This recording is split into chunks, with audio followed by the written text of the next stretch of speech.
Oi, gente, vamos dar início à nossa videoaula dessa semana falando sobre o Brasil independente. É o último capítulo do módulo 2. Vamos dar ainda continuidade a esses processos de independência dos países do continente americano. Vendo algumas diferenças quando se trata de Brasil, por conta do Brasil fazer parte da América Portuguesa, e assim a gente viu que ele adotou algumas medidas diferentes dos demais países do continente americano. Vamos então observar como aconteceu esse processo de independência. Então, como sabemos, o Brasil se torna independente, declarou sua independência no dia 7 de setembro de 1822. E com ela, o Brasil determinou o fim do laço colonial que existia com Portugal, declarando uma nação independente. A independência do Brasil foi resultado de uma série de transformações que o país enfrentou quando esteve sob o governo de Dom Pedro de Alcântara e José Bonifácio, certo? Que mais tarde Pedro de Alcântara se torna Dom Pedro I, e José Bonifácio, no caso, ele era o ministro de um dos ministérios que foram criados por Dom Pedro durante seu governo, e auxiliou Dom Pedro no governo do Brasil enquanto ministro. As consequências do bloqueio continental. Enquanto eu falava sobre o processo de independência de muitos países do continente americano, eu falei sobre o bloqueio continental e as consequências que tiveram, né? Então, o bloqueio continental está ligado à vinda da família real para o Brasil. Em 1807, a família real portuguesa resolveu mudar-se para o Brasil. Só que essa mudança só concluída em 1808.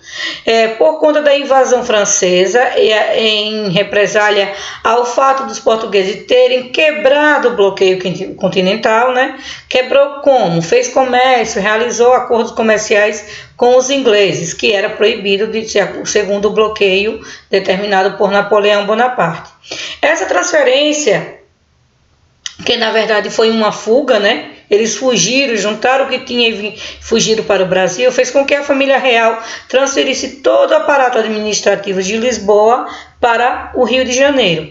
A transferência da corte portuguesa para o Brasil promoveu uma série de mudanças no país. Agora que a família real estava aqui, era necessário investir no desenvolvimento do Brasil, e assim, como primeira medida de Dom João, que mais tarde se tornou Dom João VI, a partir de 1816, decretou a abertura dos portos às nações amigas. Vou falar já sobre essa abertura dos portos. Então vamos ver a vinda da família real. A família real permaneceu no Brasil de 1808 a 1822. Então, em janeiro de 1808, estava prestes a ser invadida pelos franceses como represália ao bloqueio continental, né? E aí, liderado por Napoleão Bonaparte, sem ter o devido preparo militar, o regente português, Dom João, na época Dom João, resolve transferir a corte portuguesa para a colônia mais próspera que tinha, que no caso era o Brasil, e nessa fuga contou com o apoio dos ingleses. Como assim?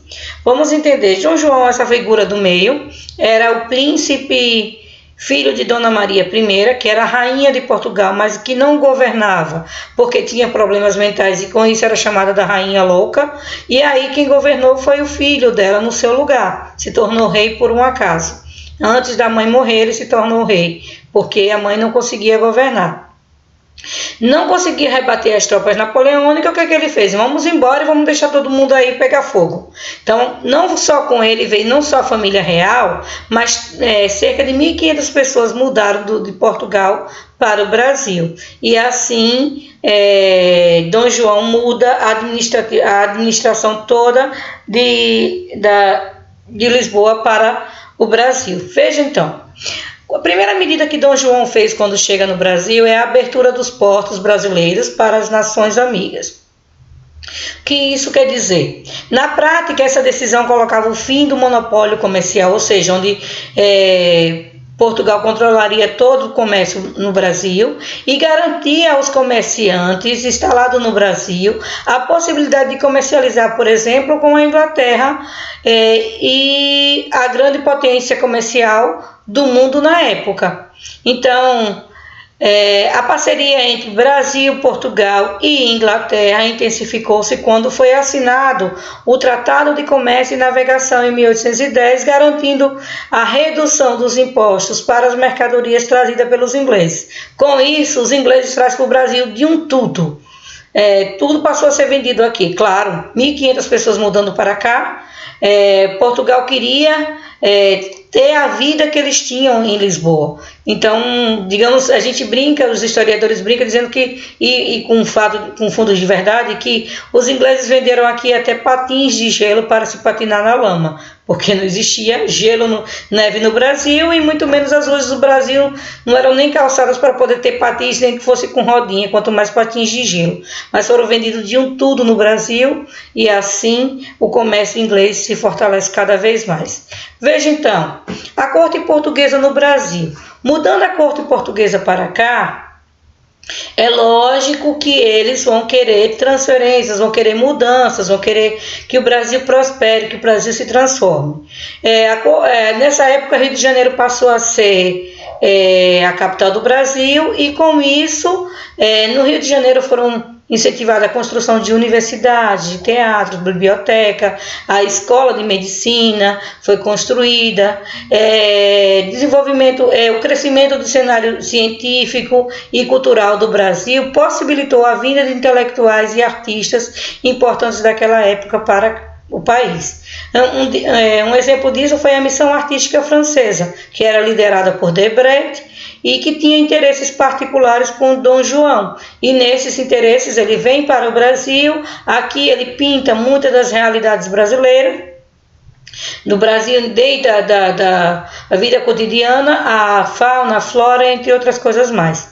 Todas essas mudanças foram realizadas para transformar o Rio de Janeiro em um local apto a abrigar a corte e todas as instituições administrativas de Portugal. Claro, tinha que avançar. De certa forma, trouxe benefícios, né? Aí diz assim, em 1815 se encerrava as guerras napoleônicas e foi solicitado que Dom João retornasse a Lisboa. Contudo, ele não quis retornar, e aí porque o Brasil já tinha uma administração sólida aqui organizada, eles estavam conseguindo administrar o reino daqui mesmo. Veja, o Brasil passou a ser considerado um Reino Unido a Portugal e Algarves. Em 1815 se encerra, como eu disse no slide anterior, as guerras napoleônicas, e foi solicitado que Dom João retornasse a Lisboa. Contudo, muitas estruturas administrativas já estavam consolidadas no Brasil e assim dificultou o retorno imediato de Dom João. Assim, Dom João estabeleceu um status político para o Brasil, que passou a ser considerado um Reino Unido a Portugal e Algarves, que é uma região portuguesa, pertencente a Portugal, ok? Veja só, uma das criações de Dom João, a Biblioteca Municipal do Rio de Janeiro, existe até hoje, é um dos importantes monumentos da história do Brasil. Foi dado início à construção dela no governo de Dom João. O Jardim Botânico do Rio de Janeiro, que era utilizado como um lugar de convivência da elite portuguesa que tinha mudado para o Brasil. E aí, em meio a tudo isso, em meio a todo o governo da família real aqui no Brasil, acontece o último movimento separatista desse período, que foi a Revolução Pernambucana. Por que o último movimento separatista? Eu vou resumir as informações que eu coloquei aqui para a gente poder otimizar o tempo nesta aula. Veja só, a Revolução ela acontece em 1917, segue os ideais iluministas. Nessa revolução, acontece na capitania de Pernambuco, mas ela recebe o apoio da capitania de Campina, da Paraíba, do Rio Grande do Norte, do Ceará e de Alagoas, que todos fizeram parte desse movimento. Esse movimento, ele acontece em 1917, mas assim como a Conjuração Mineira e a Conjuração Baiana, que aconteceram no século anterior, ele foi um movimento de caráter separatista e republicano, certo? Ocorrendo no Brasil colonial. O que é isso? Eles pediam a separação praticamente quase todo o Nordeste brasileiro do restante do Brasil. Só que isso não chegou a ser efetivado. Então, a grande diferença desse movimento para os outros dois citados em cima foi que a Revolução Pernambucana ela conseguiu superar a fase de conspiratória que na Conjuração Mineira, ou Inconfidência Mineira e Conjuração Baiana, só ficaram em conspiração, não chegaram ao fim as vias de fato do movimento, mas na Revolução Pernambucana eles conseguiram passar da fase de conspiração e chegou a tomar o poder local por mais de 2 meses. Então, durante 2 meses, tinha o sonho de que teria conseguido separar esse território do Brasil. Então, como eu disse, seguiu os ideais iluministas. Então, a Revolução Pernambucana esteve diretamente relacionada com a vinda da família real portuguesa, ou seja, da corte portuguesa para o Brasil. Vamos ver por que ela esteve relacionada. Vamos ver as causas. Primeira causa que nós temos da Revolução Pernambucana é a presença maciça de portugueses na liderança do governo e na administração pública. Vieram para o Brasil e aqui se apossaram da administração e, com isso, eles queriam cada vez mais lucrar em cima de quem já estava, digamos que, construindo o Brasil, segundo eles, né? Então, o aumento de impostos, que foi feito por D. João VI para sustentar a corte queria viver no luxo, e aí quem era que sustentava? Quem pagava os impostos, como sempre. A grande seca de 1816, que causou grandes prejuízos aos agricultores do Nordeste. A queda na produção do açúcar, do algodão, que também era muito produzido aqui no Nordeste, que sustentava a economia de Pernambuco. Esses produtos começaram a sofrer concorrência do algodão dos Estados Unidos e do açúcar da Jamaica. Então, que começaram a ser mais vendidos do que o açúcar brasileiro e o algodão brasileiro. Então, a influência externas como a divulgação dos ideais liberais e iluministas, né? Também foi uma das causas que fizeram com que a Revolução acontecesse. Os principais líderes do movimento, Teotônio Jorge, Padre Pedro de Souza Tenório, Antônio Henrique, José Barros Lima, entre outros. Aí a bandeira da Revolução Pernambucana. Essa mesma bandeira é a bandeira dos estados de Pernambuco, com exceção de que uma correção que a bandeira de Pernambuco só tem uma estrela. E por que essa tinha 3, se a Revolução Pernambucana? Por conta dos outros estados, principalmente Paraíba e Rio Grande do Norte, que apoiaram o movimento separatista, ok? Veja só, a corte portuguesa no Brasil vieram juntamente com a família real, cerca de 1.500 pessoas que eram sustentadas pelo governo. A maioria dessas pessoas ocupava os principais postos de administração. O governo de Pernambuco, assim como as outras províncias, era obrigado a enviar grandes somas de dinheiro para o Rio de Janeiro. A influência da independência dos Estados Unidos e a Revolução Francesa e da independência de algumas colônias espanholas incentivaram os pernambucanos, não só pernambucanos, né, mas entre outros, paraibanos, alagoanos, cearenses, entre outros, a buscarem, a revoltarem-se contra a corte instalada no Rio de Janeiro, e assim a chamada Revolução Pernambucana eclodiu em 6 de março de 1817, influenciada pelos ideais iluministas e propagadas pela sociedade maçônica, que tinha muito aqui no Brasil, certo, gente? Mais uma vez a bandeira aí. E vamos então para uma outra revolução que aconteceu fora do Brasil, a Revolução do Porto. Essa Revolução do Porto, ela acontece em Portugal, claro, na Revolução do Porto. E aí, ele diz assim, com a corte portuguesa vivendo no Brasil, uma grave crise econômica desenvolveu-se em Portugal. Crise que provocou no ano de 1820 uma revolução na cidade do Porto. Então, o governo português convocou uma assembleia conhecida como as Cortes de Lisboa, com o objetivo de aprovar uma constituição no país. Então, a independência do Brasil teve como grande ponto de partida a Revolução Liberal do Porto. Por quê? Veja, foi 2 anos antes de ser proclamada a independência, em 1820, que tinha como intenções